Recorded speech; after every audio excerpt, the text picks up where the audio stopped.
Hello traders, welcome to my channel. So in this particular video, I'll be teaching you how to backtest on your MetaTrader 5. So I'll be doing this video with my PC. So let's go back to the screen. Before I proceed to teach you how to backtest on your MetaTrader 5, I'll let you know that backtesting on MetaTrader 5 is solely for those that are trading with expert advisors. That is those that are trading with bots. You understand? You can get a bot. There's set bots here in MetaTrader 5.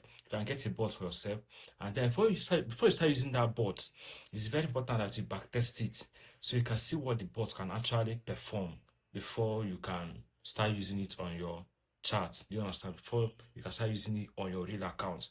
Now I'll be doing this backtesting with Deriv Broker because that's the broker we are using, and it's actually a very good and reputable broker. Easy to deposit, fast deposit, and fast withdrawal. Their spread is tight, and they are among the broker that offer Deriv synthetic indices.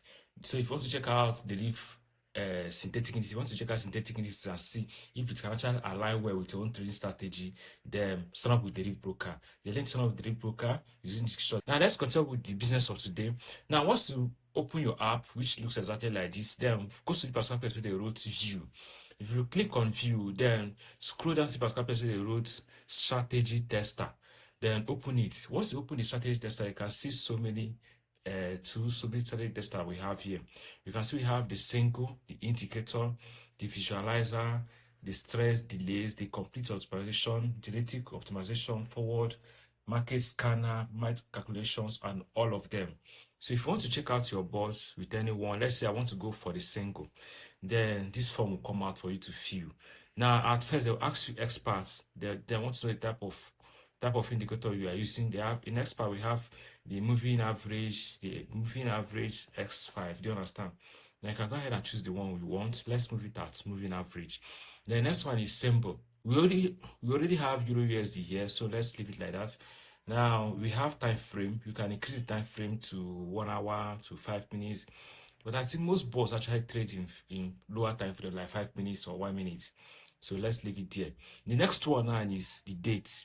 The date is more like the time you want it to start. Do you understand? And the time you want it to end. So you can easily fix that here. The next thing is deposits. You can increase your deposit here. I say you want it to be in $5,000 or more. The next one here is the currency. Do you understand? Let's put it in USD. So you can put the currency. Then leverage 1:100 is actually nice. Then optimization is disabled. Then that just once you are done setting all these parameters, the next thing is to click on this particular place where the road starts. Do you understand? Then once you click on start, then it will start running automatically. You see it on your screen. You understand? I don't have any bots. I didn't buy any bots now. But once you buy a bot, then the asset that you select for it to start running, to run is something like this. You see it running on your screen, just like that. You understand? So with that, you can actually know how profitable the expert advice you want to buy is. That's the bot you want to buy. So that's just what MetaTrader 5 backtesting is all about. You want to backtest your charts, like you want to backtest charts, not the bots. You understand? I have a video for that already, and you can use FS replay. You can use Dugas copy. So I'll put it as the end screen of this particular video. You find this already if I've learned how to backtest your bots or your expert advisor or MetaTrader 5. You understand? Before using it to trade on your real account. Don't forget to do us one more favor by liking this particular video and also subscribe to this particular channel. I'll see you in my next video, guys. Bye.